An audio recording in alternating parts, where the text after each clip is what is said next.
What's happening, Canes fam? What's up? What's up? Oh, how are we doing? How are we doing? I'm sorry for the lack of energy. They came out like they were all hungover. Jamie, I agree. Not a great start to this one. Not the best of starts to this one. So 2nd and 13. Nice play by Branson Dean there. The defense has done what they've done all year. That bend but don't break mentality seems like it's still very much strong with this defense. If we could just get the offense to do some bending and not breaking, or some not bending, holding. Call the holding. Ruben Bain. Let's go. Hey, Branson Dean is an animal. He's so underrated on this defense. People don't talk about Branson Dean, but he is an absolute animal.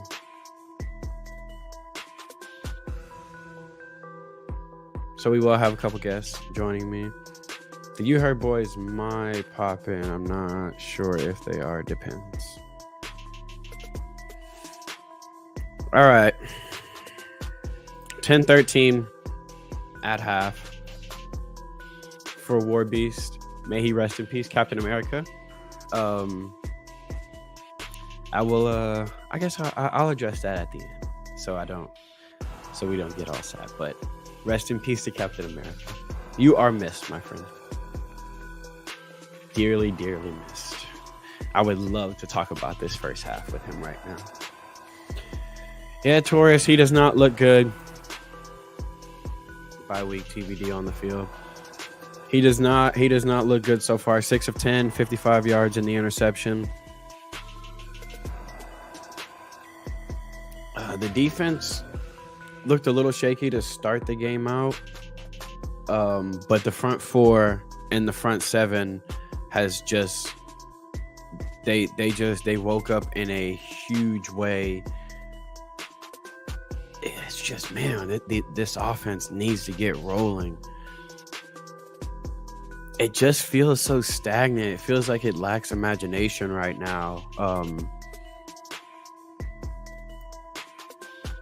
I agree. Jaden Wayne, y'all. Oh, the true freshman defensive end, who I like to call the big dog.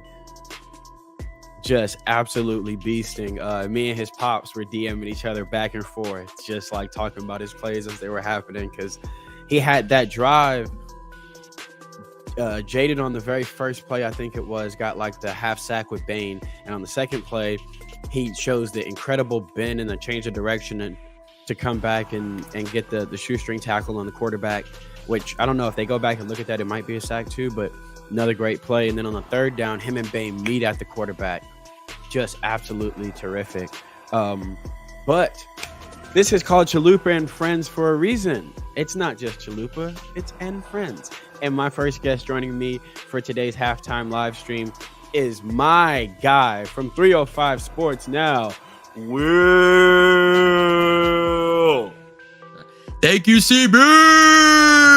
Hey, how are we How's it going, man? I this just got home, man. Thank you so much for having me. Go ahead. Oh, no problem at all. You know, you're a regular on the show at this point. Thank you, man. I really How we appreciate feeling it. about the first half, buddy? I'll be honest with you, man. Thank God for our defense, because on offense, I feel like we're channeling into the ghost of Josh Gaddis. It is absolutely. It might as well wear like scuba gear, because they're just flat. It's totally flat on offense. That pass by TBD was horrific. If he would have led Xavier a little bit more, it could have been a touchdown or deep into the opponent's territory. But Mark Fletcher was 1,000% wide open. The safer pass would have been going. Yeah. Oh, I didn't see Bashard, but Mark definitely Mark had the ocean around him. That's how open that young man was. It would have been at least a first down, on that play. So I'm just happy that we're not down by more, because Virginia came to play. And we talked about this before. They're not a team that gets blown out. They're a team that does hang in there. They could easily be 5-2 as well. Yeah, I think it's 3 out of their 5 losses is by 3 points or less. Yep. It's and that's an incredible stat. This I wanted to address real quick, because there is that no man's land, right? That if you do make that decision, do you think that sends a clear message, Will? If we come out the second half with 17 under center, that sends a clear message, not just for this game, but for the rest of the season? Yeah, I think so. I think if you bench Tyler Van Dyke for this game, you're more than likely going to stick with Emory Williams. However, if they want to spin it like an injury, we did go through this back in the late 90s with Kenny Kelly and Ken Dorsey. Kenny Kelly had an ankle injury, and Ken Dorsey came in and had 5 touchdowns and 1 interception, or even something even higher than that. And there was a quarterback controversy. But at the end of the season, Kenny Kelly continued his baseball career, and Ken Dorsey became the true sophomore starter for the Canes. So that could be the scenario if they don't necessarily want to give up on TBD. But it wouldn't surprise me if we do see a changing of the guard if Emory's under center at the second half. It's Pandora's box. But before we get into Pandora's box, my second guest on Chalupa and Friends is the king of the trenches. When y'all hear me say trench work, I am referencing this man, one half of the Sebastian Lane show. And honestly, there's 2 people I get a lot of my recruiting know-how from. It's Roston, it's David. A lot of times if David posts somebody, I'm like bookmark and eval, because I know he's legit. From the Sebastian Lane show, David Franklin representing trench work. What's happening, bro? What's good, man? How you boys doing? Hey, dude, how's it going? I am stressed. How are you? I feel the same way as CB. Hey, what are your thoughts on the first half so far, bro? Just another day at the office, right? As a Canes fan. Oh, Yeah. Another stressful one at the office. Yeah. I want to see a change, man. I'm just going to tell you straight. I'm not going to beat around the bush. Switch it up a little bit, man. They look flat, man. There's no energy. You take on kind of what your leader is bringing out there, man. And it's just, there's not a whole lot of energy flowing around on the offense right now. I don't see it. So, I wouldn't mind to see a little shake up, man. See if we can do something else. Offensive line looks good. We're running the ball when we can, but defense again is keeping us in there, man. But it's, there's one thing missing, and I think we all kind of see what that is. Yeah, I think they also need to open up the playbook a little bit more. I'm sorry to cut you off, Corey. No. But I think we need to open up the playbook a little bit more. It's a very run-heavy offense. That's what we had Emory for in last week, because he was a true freshman. Tyler's been playing for the Canes for 4 years. I think he understands the concept, of Shannon Dawson's offense. So I think in the second half, if they do keep Tyler, I think they will. I do think they need to open it up a little bit more and keep Virginia a bit off off balance, because right now they know what we're doing. They know it's gonna be 80% run, 20% pass. Mm-hmm. The problem is the lack of space too. When we do decide to throw the football, we're throwing these screens to the boundary, and we're not. That part of it doesn't make sense to me. Is if you're gonna get Brashard the football, if you're gonna get Jacoby George the football, give them space. But the question was posed earlier, Dave, and I'd love to get your thoughts on this. If you come out in the second half and you make that switch to 17, is that the indication that it's his job going forward? Yeah, I think so. I mean, if he comes out and, especially if he comes out and he performs, why not right now? I mean, everybody else has to compete, right? Well, yeah. Why not the quarterback? Yeah, I mean, the best guys play, right? So that's what we hear. And if you're doing the right things on the field and off the field and all that, you're going to get on, and that's what we hear. And we've seen that with some other freshmen. So I think if you can put somebody else in there, or I don't care who it is, honestly, but if you put somebody else in there and it works, then it works. There's something, I don't know if it's injuries, if it's mental, I don't know, but there's something going on there. It's just not working. And I think last week, it wasn't perfect, but it was managed. The game was managed, and that's really all we're asking you to do. And that's not even there that I see. And again, it just seems flat. There doesn't seem I don't see a lot of energy from that side of the ball. And then the defense gets out there, and it's completely different. But those guys can only do so much over there. So change it up, see what happens.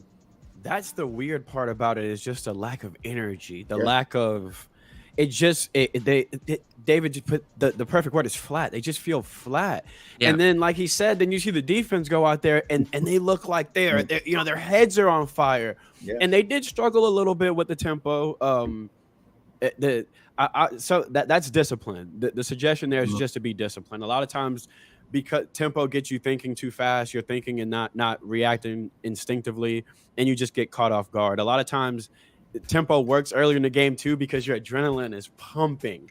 Mm-hmm. So you're more likely to make a mistake off instinct, just because you don't have that sense of calm where things start slowing down for you. You can see that once the linebackers settled in, the defensive line settled in, they were able to deal with that. But you can only do so much on defense. You can only have short field so much as a defense. You can only these guys need water breaks too. They need breaks. They need time to breathe. You cannot keep asking your defense to constantly bail you out like this. And these 3-and-outs, these quick drives, they do the big fellas in the trenches, which that's the unit that carries our defense. They do those guys no favors. Yeah. Has Ruben Bain ever played quarterback? Not yet. The answer is not yet. No, but I'm just saying. But Shannon Dawson, 44 is an offensive eligible number.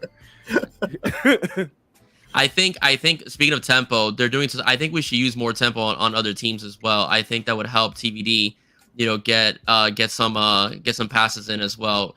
When the Canes had tempo under Lashley, that's when TVD was his most successful, as a quarterback. I think if you slow the game down, teams adjust. They play zone, because TVD. It's out. He can't read his own defense. It's very difficult for him. So I think if we play a bit more tempo, keep the defenses off balance in Virginia, it could be a good opportunity. We played a little tempo against Texas A&M, and we put 48 on them. So why not try it here?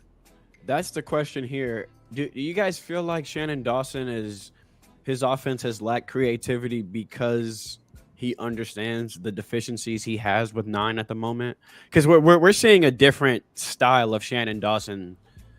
And obviously last week it was because of the freshman quarterback. Yeah. But to Will's point at the beginning of the show is, why are we seeing that same conservative? If 9 can't go, why is he out there, I guess is the question.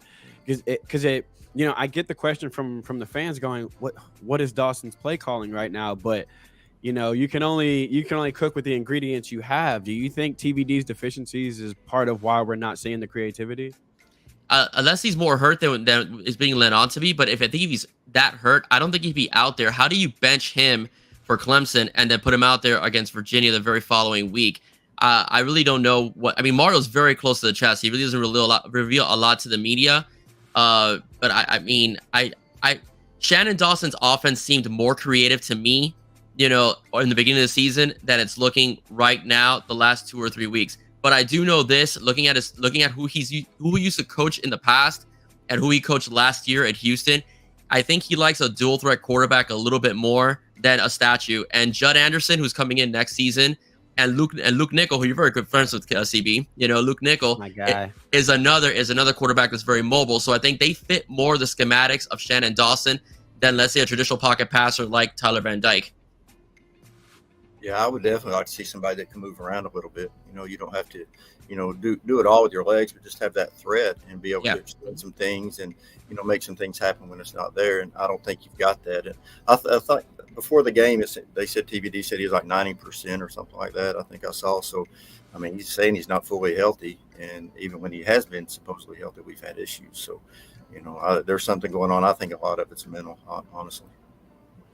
It seems I'm inclined to agree because he seems like he's not seeing the field the way he should at the moment. He's not processing as quickly as he should. It's I don't even know if it's processing quickly. It just feels like he's not seeing the field the way we have seen him see it in the past. Now he does have a tendency to stare down receivers to a fault at times, but even on that ball to Xavier, I'm not upset with the decision to throw the ball there, although you had Brashard as your check down wide open and you had Fletcher wide open out the flat on the other side. But the ball placement itself and the decision to put that much air under it, it's almost like he's not seeing the field and seeing the possibilities of a throw. It's like you hear quarterbacks when they talk about the game slowing down for them. It doesn't feel like the game is slowed down for him at the moment. It almost feels like I don't know. It's like he's pressing, but then on a play like that to not put any zip on it just feels like you're not pressing, because usually when the quarterback presses, you get more zip. So he's the most confusing quarterback sometimes to watch play the game, and the answer could just simply be he's injured. But then the reason why that can frustrating is because if that's the answer, get him off the field. Yeah, it's very cut and dry. The only thing that I know for sure is we keep seeing this. I mean, this is who he is for whatever reason. I don't know, but this is who, and it's not. I mean, we keep waiting on it to change, and it's not going to change. That's who he is. That's what you've got. He's shown us that over and over. So, I would love for him to come out the second half, and all of a sudden that light bulb goes off, and here we go. But I don't think that's going to happen. So. I think our days of wishing for that are probably over. I think, and I've said it before. I never thought TVD was if we could use the Andy Reid going to the Chiefs analogy for Mario, I never thought TVD was his Mahomes. I saw TVD as his Alex Smith, someone who could stabilize the position. Hopefully in recruiting, we can find that Mahomes. But Alex Smith didn't turn the football over, man. If you're going to be that guy, that can manage the game, get the football to your weapons, you also have to be that guy that protects the football. He's not protecting the football. But one thing I do love to do before we get out of here, before we get back to the game, is I like to assign you guys a coach. So you're in halftime right now. David, I'm giving you Shannon Dawson. Will, I'm giving you Lance Guidry. What are you making an adjustment to in this second half to hopefully come out this game with a W like we all predicted, if there is anything you're changing? Emory Williams, you need to start warming up, bro. I'm done. 17, get loose. Something. I'm just, and like I said, I don't like to, make it look like I'm running down the young man or anything. I'm not trying to do that. But what you see is what you see. I mean, it's pretty obvious, and I don't. And if he is hurt that bad, he doesn't need to be out there. It's going to get worse, and I don't want to see that either. So it's simple, yeah. If it's something that can be fixed, let's do that. But it's not. I don't think it's going to get fixed when he keeps going out there like this and having these problems. So, let's get somebody else in there and see if we can get some energy. And we've got one half of football to fix this. What we got, Lance Guidry? All right. For me, I think the defense is doing fine. But if I was to change a couple things, it would be to protect against outside runs a little bit more. Set the edges a little bit better. Because they do have some big backs and they could be able to break and get some chunk yards out of it. And they're getting the ball out quickly. They know that our pass rush spears. Maybe play a little closer to the wide receiver on zone to make sure that you get an opportunity for a pass breakup and interception altogether, and not get basically 6 yards out of a short pass and just break the ball up, get a quick tackle, or get the pick itself. That's what I would probably do as an adjustment on the side of the defense. Keep the pressure. Keep continuing to jam that middle against the run, but set your edge a little bit better on the sides to prevent the outside tailback from going outside, and also shorten up your zone a little bit so you don't allow that 5, 6, 7 yard catch to be able to give yourself an opportunity to break up the pass or maybe even get an interception out of it. If it's me, I'm playing press man, and I'm letting that defensive line continue to eat the way they are, and I'm gonna jam the receivers. I'm gonna try to disrupt the receivers as much as I can. Try to force some errant throws. Maybe you get Devontae and Damari out there, guys with longer arms that could probably just get their hands on these receivers. Don't give no free releases. Make them earn everything. Give Jaden Wayne, Ruben Bain, Harvey a little bit of extra time to get home because they're almost there quite a bit today. Yeah. So if it's me, that I'm throwing the zone out the window, I'm telling my athletes, get in their face and go get it and try to give our defensive line some extra time. We're going to win this game on defense. Got 4 sacks already, so it's going really well. So you gave us one, so I'm going to give you one. You're Mario Cristobal. What are you going to tell Shannon Dawson, man? You're the head man. You're in charge. What do you do? I'm going to be honest with you. I walked in at halftime. I walked right to Shannon Dawson, and I said, if 17's not loose, he needs to be in the 5. That's number one. And the second thing I'm telling Shannon Dawson is remember who you are. Remember why you're here. No handcuffs. Remember why you're here. Yeah. Go back in that room, take a good look around at all that talent, and remember we trust you. Open this thing up and let's go. And I'm looking at Lance Guidry and I'm going, you're doing a great job, buddy. Yeah. You're doing a great job, buddy. Yeah. You continue doing what you're doing. Get you a drink? Can I fix you a salad? Yeah, can I do something for you? Yeah, I would leave Guidry alone. The only thing I would probably say is on our way out, fellas, let's all hold each other accountable on all sides of the football. We're not going to win dog fights like this without holding ourselves accountable. That means when the defense makes a big play, offense, you make it a point to reward them for that. You make it a point to hold up your end of the bargain. If the defense gets a good stop, I want to see that punt returner. I don't want to see you fair catching a ball where there's 20 yards of space.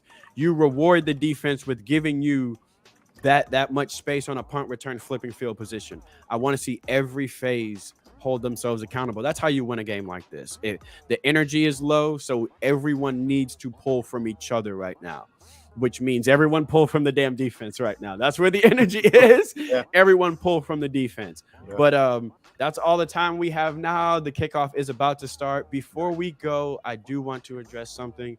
We lost a member of our community today. Many of you guys know War Beast Otto, or as he's known on this channel as Captain America. So I just wanted to say rest in peace to Otto. General Otto, by the way, he was a real life superhero, and he's up there saying the same thing right now. He is losing his mind about Tyler Van Dyke right now up there. And if Dave, you know him how we know him, the thing Otto would want the most from all of us is to be screaming at our televisions right now at this game. So, but I did want to take a second to just say rest in peace, brother. We are all thinking about you. Condolences to your family. We love and we miss you, and we're gonna get this dub for you. Thank you to everyone who came and hung out. Their links are in the description, their YouTubes and their Twitter. Go follow 305 Sports now, the Sebastian Lane Show. Thank you guys so much for coming on. Let's go get this goddamn W. Let's do it. Thank you, CB. Appreciate it. See you.